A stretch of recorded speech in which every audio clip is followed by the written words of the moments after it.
Special classes में आपका स्वागत है। आज हम आपको इकोनॉमिक्स के बारे में पढ़ाएंगे।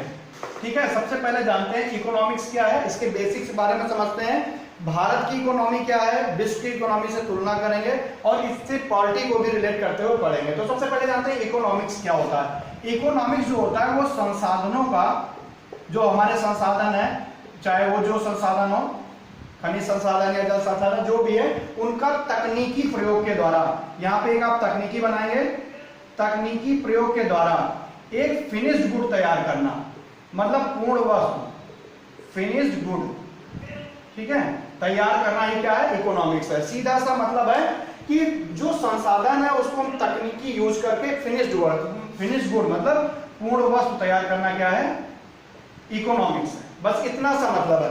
अब एक चीज देखिएगा, इकोनॉमिक्स और इकोनॉमी में अंतर है। दो चीजें हैं, इकोनॉमी और इकोनॉमी। इकोनॉमिक्स है संसाधन का तकनीकी का प्रयोग करके, नियम सिद्धांत का प्रयोग करके क्या करना है, फिनिश्ड गुड तैयार कर लेना, पूर्ण वस्तु। अब उसको बांटना पड़ता है, लोगों तक पहुंचाना है, उसको कहते हैं इकोनॉमी। ठीक है, अब बात शुरू करते हैं फिनिश्ड गुड के बारे में। जब फिनिश्ड गुड हो गई, सबसे बड़ी चीज है संसाधन। संसाधन, इसमें एक ऐसा संसाधन है जो बहुत ज्यादा जरूरी है। एक सबसे महत्वपूर्ण संसाधन है मानव संसाधन। ठीक है, मानव संसाधन। अच्छा, एक चीज आप लोग ध्यान दीजिएगा, जब मानव संसाधन की बात करेंगे तो मानव जनसंख्या की बात आती है, क्योंकि मानव जनसंख्या ही मानव संसाधन है। लेकिन ये संसाधन में क्यों रखा गया, ये आप ध्यान दीजिएगा।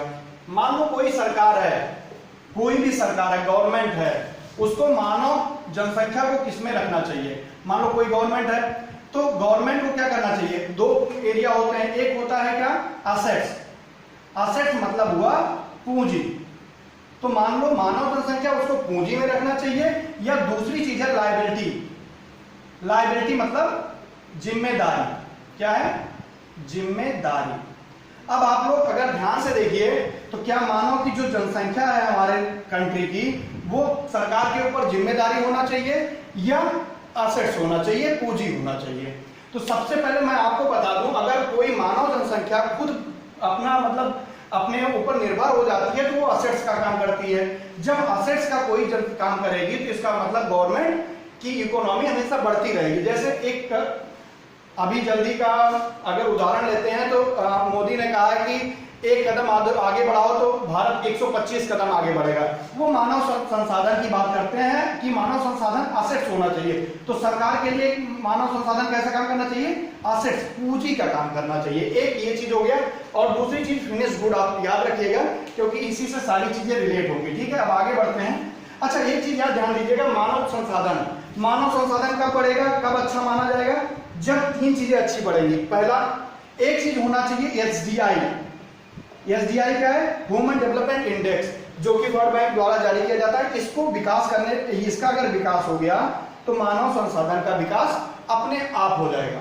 अगर एसडीआई का विकास हुआ तो मानव संसाधन का विकास हुआ। मानव संसाधन का विकास हुआ तो जो मानव जनसंख्या वो क्या हो जाएगी, पूंजी बनने लगेगी, असेट्स बनने लगेगी, जो क्या करेगी गवर्नमेंट के लिए, इकोनॉमिक ग्रोथ करने में मदद करने लगेगी। अब एसडीआई कैसे बढ़ेगा, किसी देश की जनसंख्या को अगर हम शिक्षित कर दें, शिक्षा दे दें, एसडीआई के जो मापक हैं, शिक्षा दे दें, स्वास्थ्य अच्छा हो, ठीक है, और जीवन स्तर, जिसको क्या कहते हैं, वो लाइफ एक्सपेक्टेंसी, ठीक है, अर्ली। अगर लाइफ एक्सपेक्टेंसी ज्यादा हो जाएगी तो अपने आप एसडीआई ग्रो करेगा, एसडीआई ग्रो करेगा तो मानव संसाधन ग्रो होगा, तो मानव जनसंख्या जो है असेट्स का काम करेगी, तो गवर्नमेंट की इकोनॉमी बढ़ेगी। ठीक है, अब आते हैं फिनिश्ड गुड, जहां पे हमारी वस्तु तैयार हो गई है। फिनिश्ड गुड, मान लो इकोनॉमी में कोई भी वस्तु तैयार हो गई। अब वस्तु जो तैयार हो गई है उसको हमको पहला काम क्या करना है, बांटना है। बांटना मतलब मान लो कोई भी कहीं भी तैयार होती है, किसी एक बाउंड्री लाइन के भीतर, कोई कंट्री के भीतर, इसको बांटने का काम तीन तरह से होता है। तीन तरह से होता है। पहला है प्राइवेट सेक्टर, क्या करता है, प्राइवेट सेक्टर करता है। दूसरा गवर्नमेंट खुद बांट दे। तीसरा मिल, ठीक है, दोनों मिलकर बांट दें। जैसे हम समझाते हैं एक चीज, प्राइवेट मतलब हुआ प्राइवेट कंपनियों को दे दिया जाए, सीधे वो मार्केट प्राइस पे बांट दें। दूसरी बात, गवर्नमेंट खुद बांट दे। तीसरा मिक्स मतलब हुआ, जैसे अगर हम गेहूं लेते हैं, गेहूं मार्केट में लेने जाते हैं तो 15-16 रुपए किलो आज मिलेगा, 17 रुपए किलो, या जितना भी हो उतना मिलेगा। अगर गवर्नमेंट देती है वही 2-3 रुपए किलो देती है। तो हमारे यहाँ दोनों है, प्राइवेट भी है, गवर्नमेंट है, मतलब मिक्स्ड इकोनॉमी है। अब जहां पे प्राइवेट सेक्टर बांटता है उसको हम कहते हैं पूंजीवादी अर्थव्यवस्था, कैपिटलिस्टिक इकोनॉमी, पूंजीवादी अर्थव्यवस्था। ऐसी अर्थव्यवस्था कहां पाई जाती है? यूएसए में कह सकते हैं आप, यूएसए में पूंजीवादी अर्थव्यवस्था है। एक अभी बहुत ही महत्वपूर्ण लेख आया था, government should know business in business. मैं लिख देता हूं, गवर्नमेंट शुड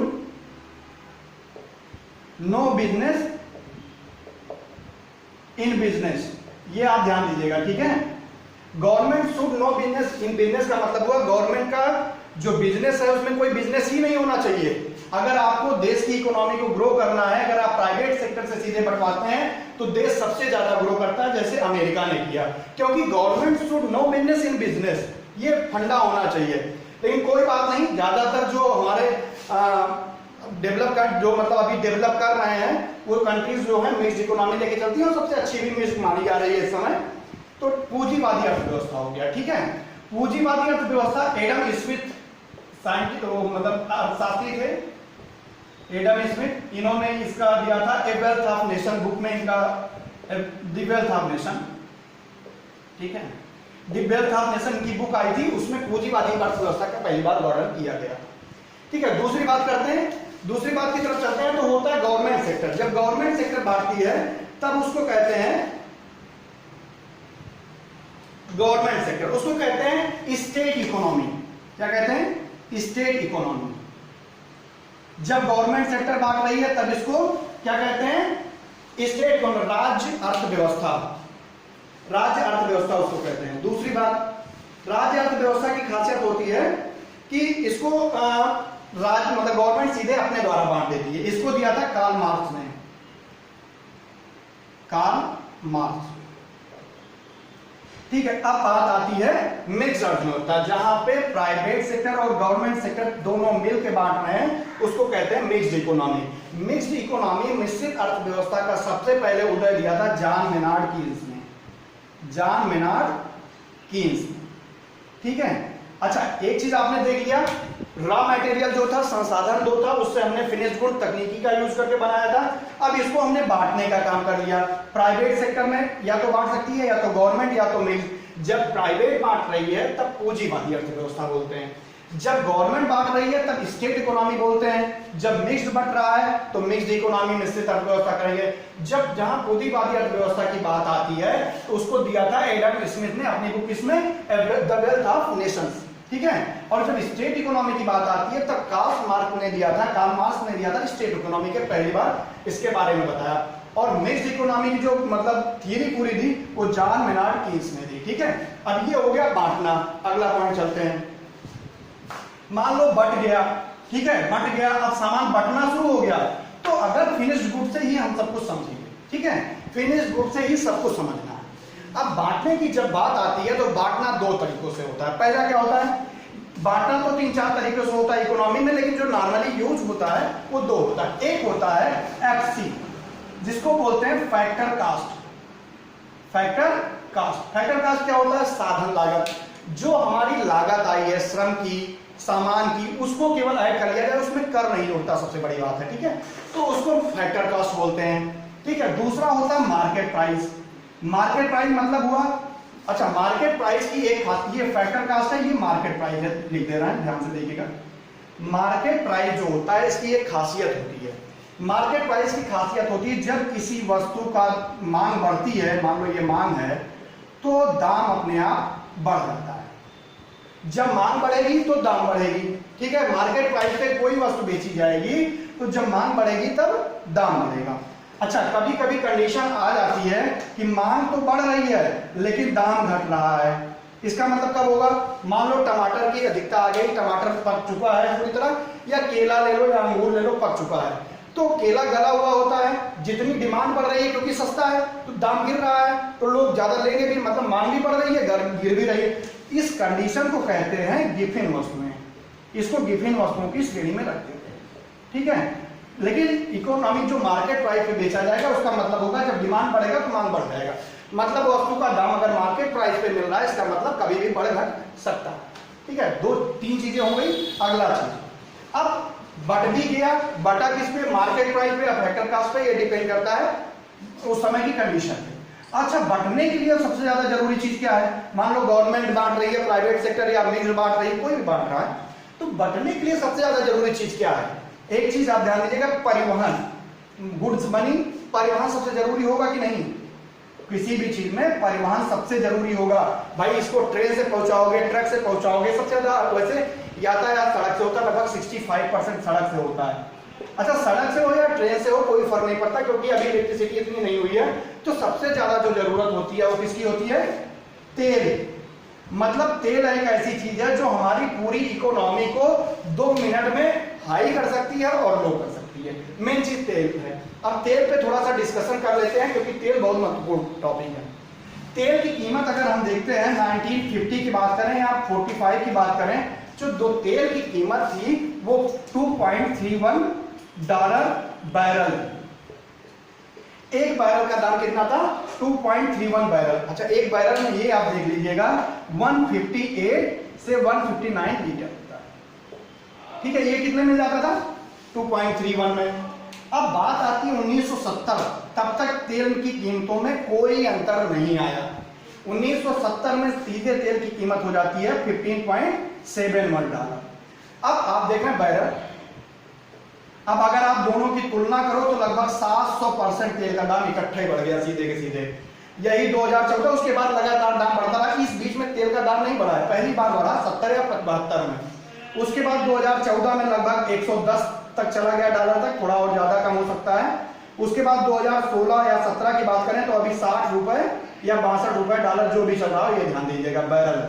ठीक है, तो अच्छा एक चीज आप सोचने वाली बात होगी कि जब तेल 20, 25, 30 सालों में नहीं बढ़ा, 1930 से लेकर 70 तक 2 पॉइंट के समथिंग ही रहा, थोड़ा बहुत अंतर आया, एकाएक दाम 700% कैसे बढ़ गया, इसको देखते हैं पहले। ठीक है, लेकिन ये ध्यान दीजिएगा दो चीज, एक मार्केट प्राइस, एक फैक्टर प्राइस, दूसरा परिवहन। तेल बढ़ा रहे हैं, ये कंडीशन थी, ये बढ़ा है, तो 70 तक कैसे बढ़ गया? अब ये देखें, आप लोगों को पता है कि इजराइल एक कंट्री है जहां पे क्या है, चारों ओर घिरा हुआ तेल वाले एरिया से, तेल बाउल क्षेत्र से। इजराइल किससे घिरा है? तेल बाउल क्षेत्र है। 5 कंट्री है इधर, पांचों कंट्री ने घेरा रखा है और बाकी इजराइल है। ये सब एरिया जो है क्या है? तेल बाउल क्षेत्र है।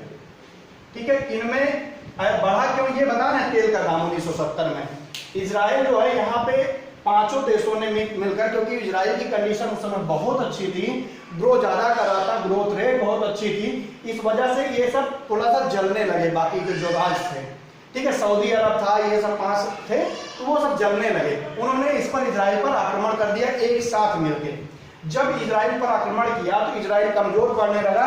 इधर यूएसए बैठा देख रहा था और ये क्या कर दिया, इजराइल को सपोर्ट कर दिया। लगभग उस समय 210 करोड़ डॉलर का वेपन्स सप्लाई किया इजराइल को। जैसे ही इजराइल को सपोर्ट किया यूएसए ने, वैसे ही सपोर्ट कर दिया रसिया ने इन पांचों देशों को। इन पांचों देशों को रसिया ने सपोर्ट कर दिया। हालांकि जीत, इस युद्ध का नाम जो था, जो ये युद्ध हो रहा है, उस युद्ध का नाम था योम कॉपर युद्ध। योम कॉपर या कूपर युद्ध, जो भी लिख लीजिए, युद्ध। ठीक है, योम कॉपर युद्ध लड़ा गया था। इजराइल अकेला था, बाकी 5 थे। यूएसए ने इजराइल को सपोर्ट किया। लगभग वेपन्स कितने का दिया? 210 करोड़ का। ठीक है, इधर से रसिया ने सपोर्ट कर दिया पांचों को। अब आगे देखते हैं हुआ। जब सपोर्ट कर दिया तो तब भी इजराइल जीत गया, क्योंकि यूएसए सपोर्ट में था, तब से सबसे बड़ी ताकत उस समय यूएसए ही था। तो क्या हुआ, इजराइल जीतने लगा, जीत भी गया। उसके बाद जब जीत गया तब रसिया ने इन पांचों देशों के साथ मिलकर एक नियम बनाया कि ऐसा करते हैं कि यूएसए को सबक सिखाते हैं कि भाई तुमने जबरदस्ती क्या मतलब था सपोर्ट करने का। तो इसके लिए इसने क्या किया, इन लोगों से कहा चलो हम लोग मिलकर 5% या 10% कुछ भी तेल का उत्पादन घटा देते हैं। और जैसे ही उत्पादन घटेगा वैसे ही मांग बढ़ेगी, मांग बढ़ेगी तो प्राइस अपने आप बढ़ जाएगी। यूएसए को उस समय तेल की बहुत ज्यादा जरूरत, अभी भी तेल की जरूरत है, खैर इसके पास सबसे ज्यादा तेल अभी भंडार है, लेकिन इसको जरूरत बहुत ज्यादा है, क्योंकि अपना नहीं खाता तो बाहर के देशों से लेता है। ठीक है, तब क्या हुआ, उत्पादन उन्होंने कम किया 5% और तेल की कीमत अपने आप हाई हो गई। तभी एक बार सबसे ज्यादा पहले हाई हुई थी 1970 में, उसके बाद लगातार बढ़ती रही है, क्योंकि अब ये पॉलिसी समझने लगे हैं इस चीज को कि तेल जैसे मंदी आती है, तेल की कीमत गिरने लगती है, फिर दूसरा देश सपोर्ट कर देता है, क्योंकि मित्र देश धीरे धीरे बनते जा रहे हैं। ये हो गया तेल की चीज। अब बात आती है सरकार की जो इकोनॉमी है उसमें सबसे बड़ी जीडीपी, राष्ट्रीय आय, इन सब की बात करते हैं। सबसे पहले बात करेंगे राष्ट्रीय आय। राष्ट्रीय आय, वैसे राष्ट्रीय आय का आकलन दादा भाई नौरोजी ने सबसे पहले किया था, 20 रुपए प्रति वार्षिक बताया था। तो राष्ट्रीय आय को मापने के लिए सबसे ज्यादा, अभी हम इसकी बात नहीं करेंगे, फैक्ट की बात बाद में करेंगे, जो सबसे ज्यादा जरूरी फैक्टर मैं पहले उनकी बात करता हूं, जिससे आप राष्ट्रीय आय को समझ सके कैसे आकलित होता है, कैसे क्या होता है। ठीक है, तो सबसे पहला जो पॉइंट होता है राष्ट्रीय आय में जीडीपी, ग्रॉस डोमेस्टिक प्रोडक्ट। ठीक है, अभी इसके बारे में बताते हैं। दूसरा है जीएनपी। जीएनपी क्या, पहले यहां पे आप एनडीपी लिख लीजिए, उसके बाद आप लिखिए जीएनपी और फिर एनएनपी। ये चारों फैक्टर राष्ट्रीय आय को डिनोट करते हैं, इन्हीं से राष्ट्रीय आय बनती है। राष्ट्रीय आय बाद में बताएंगे, पहले इन सबको समझेंगे तब राष्ट्रीय आय समझ सकते हैं। ठीक है, पहला जीडीपी। जीडीपी मतलब हुआ ग्रॉस, ग्रॉस मतलब होता है सकल, सकल मतलब वही चीज होता है ग्रास का जो मैथ में हम ग्रास का यूज करते हैं। डोमेस्टिक, डोमेस्टिक मतलब हुआ एक बाउंड्री लाइन के भीतर, मतलब हमारे देश की जो बाउंड्री होगी उसके भीतर की बात करेंगे। ठीक है, प्रोडक्ट मतलब उत्पाद, ये आप ध्यान, बस अब जीडीपी की बात करते हैं। अगर इसकी परिभाषा की बात करें तो इसकी परिभाषा कुछ इस तरह से होती है, एक लेखा वर्ष, लेखा वर्ष मतलब 1 अप्रैल से लेकर 31 मार्च तक, एक लेखा वर्ष के भीतर चाहे वो निवासी हो चाहे अनिवासी हो, भारत की बाउंड्री लाइन के भीतर, मतलब एक लेखा वर्ष में चाहे वो निवासी हो चाहे अनिवासी हो, एक किसी बाउंड्री लाइन, अगर भारत के संदर्भ बात करें तो भारत के बाउंड्री लाइन के भीतर जितना भी उद्यमी हो या कोई भी, चाहे निवासी हो चाहे अनिवासी हो, जो उनका उत्पादन होगा उन सबको जोड़ के जीडीपी बनता है। जीडीपी में अगर हम बताएं एक फार्मूले पे, इसका फार्मूला होता है C+I+G। अगर जीडीपी को फार्मूले में दिखाएं तो ये चीज होता है। ठीक है, जीडीपी का मतलब C+I+G। फिर से देख लीजिएगा, एक लेखा वर्ष में, यहां पे हम छोटा छोटा लिख दे रहे हैं, एक लेखा वर्ष में जो भी उद्यमी है, चाहे वो निवासी हैं चाहे अनिवासी हैं, ठीक है, उनके द्वारा की गई सकल वृद्धि दर, वृद्धि दर क्या कहलाएगी? एक लेखा वर्ष मतलब 1 मार्च से लेकर 1 अप्रैल से लेकर 31 मार्च तक, इसको लेखा वर्ष कहेंगे। एक लेखा वर्ष में चाहे जो भी उद्यमी है, चाहे वो निवासी है चाहे अनिवासी है, विदेश से आए हैं, लेकिन भारत की बाउंड्री लाइन के भीतर हैं, तो उनमें जो सकल वृद्धि दर होगी उसको क्या कहेंगे? जीडीपी। मतलब अगर सीआईजी, सीआईजी मतलब हुआ कंज्यूम, मतलब उपभोग, दूसरा इन्वेस्ट मतलब निवेश, जी मतलब गवर्नमेंट एक्सपेंडिचर मतलब सरकारी खर्च, इन सबको अगर हम जोड़ देते हैं जो आएगा वो जीडीपी होगा। ठीक है, जीडीपी हो गया, आपने समझ लिया, C+I+G ये फार्मूला है, उपभोग, निवेश और गवर्नमेंट एक्सपेंडिचर। अब बात करते हैं एनडीपी की। जो एनडीपी होता है, केवल इतना करना है आपको, जीडीपी में से डिप्रिसिएशन घटा देना है। अब डिप्रिसिएशन क्या होता है? जीडीपी तो आपने समझ लिया कि ये जीडीपी है, C+I+G मतलब एक लेखा वर्ष में जो सकल वृद्धि दर हो रही है उद्यमी द्वारा, चाहे निवासी हो या अनिवासी, उसको जीडीपी बोलेंगे। लेकिन C+I+G जो है जीडीपी, इसमें से डिप्रिसिएशन, डिप्रिसिएशन का मतलब होता है क्षरण। मान लो कोई चीज, क्षरण का मतलब हुआ जो भी, मतलब जितने समय, मान लो कोई एक घर है, कोई एक घर है, उसकी आयु 100 वर्ष गवर्नमेंट ने मान ली, तो जो डिप्रिसिएशन परसेंट लगाएगा वो 1% प्रति वर्ष लगाएगा। इसी हिसाब से कोई वस्तु जब 10 साल चल रही तो 10%, जैसा मतलब गवर्नमेंट ये डिसाइड करता है कि जो जीडीपी होती है इसकी विदेशों से तुलना की जाती है अंतरराष्ट्रीय लेवल पर, लेकिन एनडीपी से तुलना नहीं होती, एनडीपी से तुलना नहीं की जा सकती। अच्छा, जीएनपी से भी तुलना करेंगे, अभी बताते हैं आगे जीएनपी से तुलना, लेकिन एनडीपी से तुलना विदेशों से नहीं की जा सकती, इसीलिए केवल माइनस डिप्रिसिएशन कर देना है बस। जीएनपी की बात करते हैं। जीएनपी जो होता है, अब इसी से बताएंगे, जीडीपी जो होता है इसमें केवल इतना करना है GDP plus X minus M. अब एक्स क्या है? जो हमारे देश के लोग हैं, अगर भारत के परिप्रेक्ष्य में बात कर रहे हैं, जो भारत के लोग हैं विदेशों में जो जाके पैसा कमाएंगे, मतलब विदेशों में भारतीयों द्वारा विदेशों में अर्जित आय किसके द्वारा? भारतीयों द्वारा। भारतीयों द्वारा जो विदेश में अर्जित आय की जाएगी वो एक्स होगा, और जो विदेशी भारत में आ रहे हैं, विदेशियों द्वारा भारत में अर्जित आय, मतलब एक्स जो भारत से बाहर गए, अमेरिका गए, वहां पैसा कमाया वो पैसा, और जो अमेरिका या चाइना के लोग आए हमारे इंडिया में कमाए, उसको घटा के जीडीपी में जोड़ देंगे, क्या हो जाएगा? एक्स माइनस एम, मतलब जीएनपी बन जाएगा। लेकिन एक चीज ध्यान देने वाली बात है, कभी भी जीएनपी जीडीपी से ज्यादा नहीं होता, जबकि होना चाहिए, तभी मानी जाएगी कि इकोनॉमी ग्रो कर रही है। क्योंकि ऐसा होता है, हमारे देश के ऊपर कर्जा बहुत ज्यादा है, जो कर्जा बहुत ज्यादा है, ऋण इतना ज्यादा है, एक्स माइनस एम करने के बाद हमेशा क्या होता है? जीएनपी हमेशा कम आता है, जीडीपी से कम आता है, जबकि आना कितना चाहिए? ज्यादा। अब आपको कुछ नहीं करना है एनएनपी में। एनएनपी का मतलब केवल इतना हुआ, जीएनपी माइनस डिप्रिसिएशन। ठीक है, अब ये चार चीज आप समझ गए कि जीडीपी, एनडीपी, जीएनपी और एनएनपी। अब बात करते हैं राष्ट्रीय आय की। ठीक है, राष्ट्रीय आय बस समझाते हैं। तो राष्ट्रीय आय क्या होती है? परिभाषा आप लोग बुक में देख सकते हैं, यहां पे समझ लीजिए कि राष्ट्रीय आय होती क्या है। ठीक है, अब एक चीज पहले राष्ट्रीय आय से पहले हम आपको बताने जा रहे हैं कि, ठीक है, राष्ट्रीय आय की बात करते हैं तो सबसे पहला होता है साधन लागत पर नहीं, बाजार कीमतों पर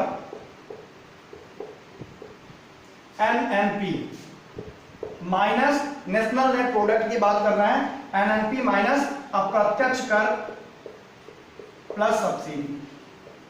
ये क्या होती है? हमारी राष्ट्रीय आय।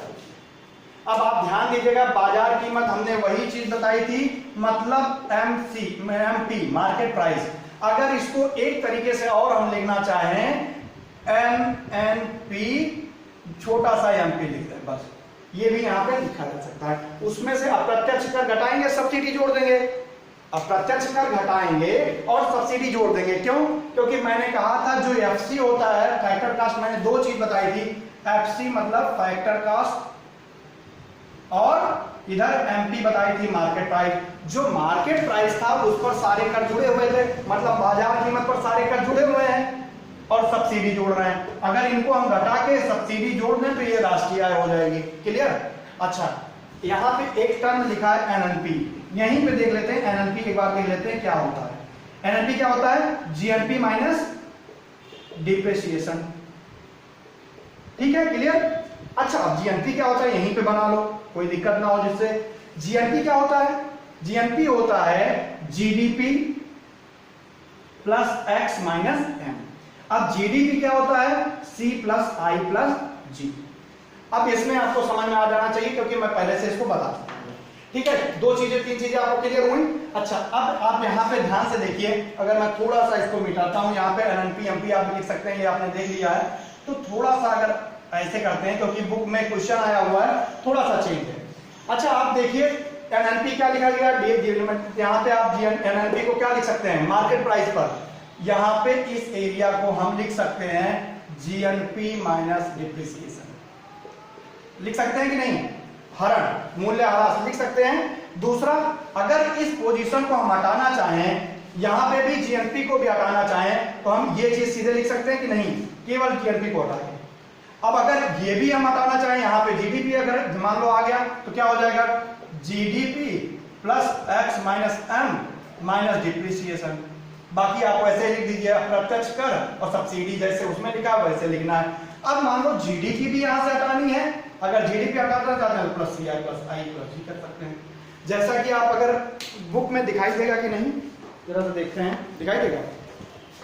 अगर ये पहला क्वेश्चन आप इसकी घटना चक्र का पहला क्वेश्चन आप देखेंगे तो थोड़ा सा चेंज आया, इसीलिए मैंने इतना सा बताया है। अगर आप ये क्वेश्चन देख सकते हैं अपने उसमें दिखाई दे रहा है क्या? यह क्वेश्चन आप पहला क्वेश्चन अगर आप देख रहे हैं, ठीक है, तो क्वेश्चन ये है कि राष्ट्रीय आय निरूपित करता है, ये क्वेश्चन है। अगर आप ध्यान से देखिएगा तो पहला क्वेश्चन आपको दिखाई देगा, कोई दिक्कत नहीं आनी चाहिए, जाने दो, देख लेंगे घटना चक्र में जिसको देखना होगा। इसमें राष्ट्रीय आय निरूपित करता है, इसमें लिखा है बाजार कीमतों पर सकल राष्ट्रीय आय, सकल राष्ट्रीय उत्पाद लिखा है, मतलब उसने जीएनपी माइनस डिप्रिसिएशन के संदर्भ में लिया है। तो जीएनपी माइनस डिप्रिसिएशन के संदर्भ, अगर पहला क्वेश्चन आप देखेंगे तो बनेगा जीएनपी, तो इस संदर्भ में क्या बनेगा, जीएनपी माइनस डिप्रिसिएशन माइनस अप्रत्यक्ष कर प्लस सब्सिडी। अब आपका पहला क्वेश्चन कंप्लीट हो जाएगा, किसका, घटना चक्र का, बराबर क्या होगा, राष्ट्रीय आय। ठीक, तो आपको इतनी शब्दावली समझ में आ गई। अब बात करते हैं इकोनॉमिक्स की, थोड़ा सा इकोनॉमिक के क्षेत्र की बात करते हैं। ज्यादा बड़ा तो नहीं हो रहा, कितना मिनट हो गया, ठीक है, अगला 40 मिनट 25। अब बात करते हैं इकोनॉमिक क्षेत्र की, आर्थिक क्षेत्र की बात करते हैं, क्षेत्र की बात करते हैं। अगर क्षेत्र में बांटे हम तो 3 भागों में बांट देते हैं। पहला होता है प्राइमरी सेक्टर, प्राइमरी सेक्टर, दूसरा सेकेंडरी सेक्टर मतलब द्वितीयक, ठीक है, सेक्टर, और तीसरा होता है tertiary sector, tertiary sector. Primary sector में हम कृषि और जो पशुपालन है उन सबको लेते हैं, ठीक है, पशुपालन कृषि इन सबको लेते हैं, और सेकेंडरी में उन चीजों को लेते हैं जैसे कृषि हो गया, इसमें पशुपालन, ये सब चीजें जो है, मान लो कृषि है, कृषि से बने उत्पाद को जब हम किसी एरिया में रखते हैं तो वो सेकेंडरी में आ जाता है, मतलब उद्योग, कुछ इस तरह समझ सकते हैं। अब उद्योग जो वस्तुएं जो चीजें बन गई हैं उनको जब हम बांटने के लिए लाते हैं तो सर्विस सेक्टर की बात करते हैं। इकोनॉमी तीन क्षेत्र हो गए। अब बात करते हैं इकोनॉमी, बहुत जल्दी से समझाना है क्योंकि टाइम बहुत ज्यादा है, इतना अपलोड नहीं होगा बड़ा वीडियो। अब इकोनॉमिक्स के प्रकार, अर्थव्यवस्था के प्रकार, अर्थव्यवस्था के प्रकार, अर्थव्यवस्था के प्रकार की बात करेंगे। 3 प्रकार हैं। पहला कृषक अर्थव्यवस्था, ध्यान दीजिएगा, पृथक अर्थव्यवस्था, पृथक अर्थव्यवस्था। दूसरा औद्योगिक अर्थव्यवस्था, तीसरा सेवा अर्थव्यवस्था, औद्योगिक अर्थव्यवस्था, तीसरा सेवा अर्थव्यवस्था। अब जो कृषक अर्थव्यवस्था, अगर कृषि क्षेत्र का 50% भाग किसी अर्थव्यवस्था में जीडीपी में है तो इसका मतलब क्या हो गया, वो कृषक अर्थव्यवस्था। अगर औद्योगिक उद्योगों का 50% भाग जीडीपी में है, इसका मतलब क्या हो गया, औद्योगिक अर्थव्यवस्था। अगर 50% प्लस, सब प्लस ही है, ये ज्यादा सेवा सर्विस सेक्टर का है, इसका मतलब सेवा अर्थव्यवस्था हो गई। भारत की अर्थव्यवस्था का देखते हैं, भारत का 17.4 या अभी 18% मान सकते हो क्या है, कृषि क्षेत्र में है। मतलब भारत की जो अर्थव्यवस्था है वो कृषि क्षेत्र की नहीं है, ठीक है, वो दोनों में ग्रो कर रही है, ना तो इसमें ना तो इसमें ना तो इसमें, दोनों में ग्रो कर रही है। जिसमें पहले पहुंच जाएगी उसमें हो जाएगी, ठीक है। धन्यवाद। हमारा नया बैच शुरू हो रहा है 1 जुलाई से।